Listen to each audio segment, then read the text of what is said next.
Fresh. Welcome to Reviews on Tap. And today we'll be talking about a movie that I got a privilege actually to watch it at a screening back in December. I think it's only going to come out here in like Jan or Feb, I don't know. But it's already getting so much Golden Globe buzz, and I'm pretty sure it's going to get Oscar buzz, I think, but the reviews are very mixed. We're talking about the biography of Vice President Dick Cheney. It's called Vice. No, that's Vice from King of Fighters. No, that's Miami Vice. That is Vice City. There it is, Vice. It's basically a biography in the first part about how the life of Dick Cheney and how he had his time in the White House and how he ran for president and how he tried and failed and tried and failed. And then at some points it touches on his time as the vice president to George Bush Jr. It stars Christian Bale as Dick Cheney. It has Sam Rockwell as George Bush. It has Steve Carell as, I forgot the name. It has Tyler Perry. I know, Tyler Perry has this tendency of actually acting when he's not in his own movies. It has, what's her name? Amy Adams as Mrs. Dick Cheney. I forgot her name. Is it Lindsay? Lindsay Cheney, I think. It's directed by Adam McKays. If you know Adam McKays, he's done movies like The Anchorman back in the day, Anchorman, Ron Burgundy, Step Brothers, The Other Guys. He's done those kind of comedies with Rockwell, and then he only stepped into serious movies with his 2015 hit, The Big Short. If you remember, it was about the collapse.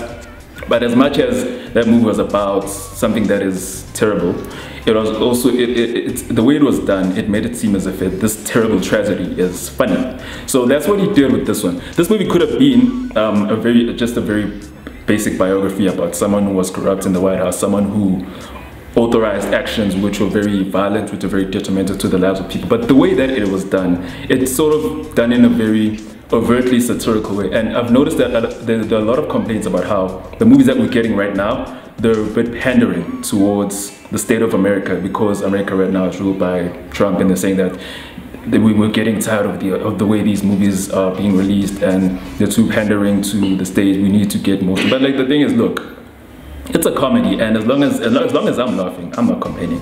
I thought Christian Bale was typically brilliant. You know how he always commits himself to a character. I think he only had makeup done on his face, but everything else I think it was him. I think he actually gained the weight for the role. Steve Carell was great. Tyler Perry was Tyler Perry in a non-Tyler Perry movie, kind of great.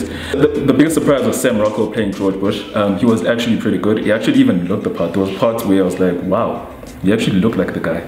A bit, just a bit. He was pretty good, but like, he didn't have that much screen time. I think it was just like 20 minutes. Adam McKay, the way that he writes a movie, the way that he does a movie, the way that he directs a movie, even in parts where he's going to give exposition in something or an act that someone who's a president can do, he does this very funny way of expositing, where he'll just have someone random do a cameo and then it'll be done. Like in one of the scenes, spoiler alert, when they speak about how they're gonna initiate actions such as Guantanamo Bay, it's basically Dick Cheney and George Bush and all the other guys of the White House sitting at a restaurant, and then Alfred Molina rocks up and he's like, okay, for the special, we'll have the option of the Guantanamo Bay, and we'll have and then he's like, you know what, we'll do everything. Like, oh damn, they were actually gonna do these things.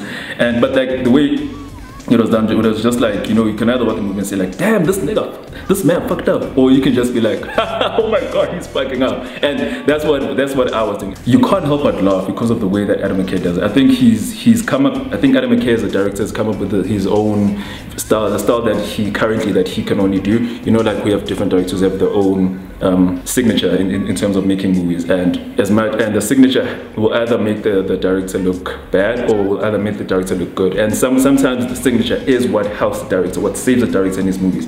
And personally, because of the style, because of how Adam McKay did the movie, I actually quite liked it. I know that it's not everyone's cup of tea. It's a bit too funny, a bit too satirical, a bit too comedy, a bit too slandering in a sense, and that a lot of people, some people that, especially where I actually watched the movie, a lot of people were complaining that it's actually it plays around too much with something that's serious. And for my part, they were right.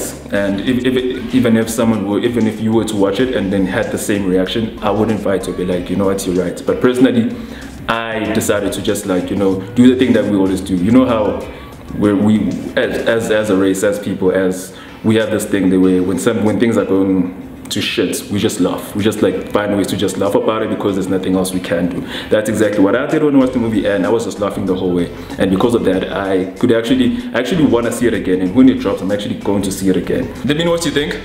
When you finally watch it, please leave a comment under the comment section. Watch, subscribe, like. Thanks.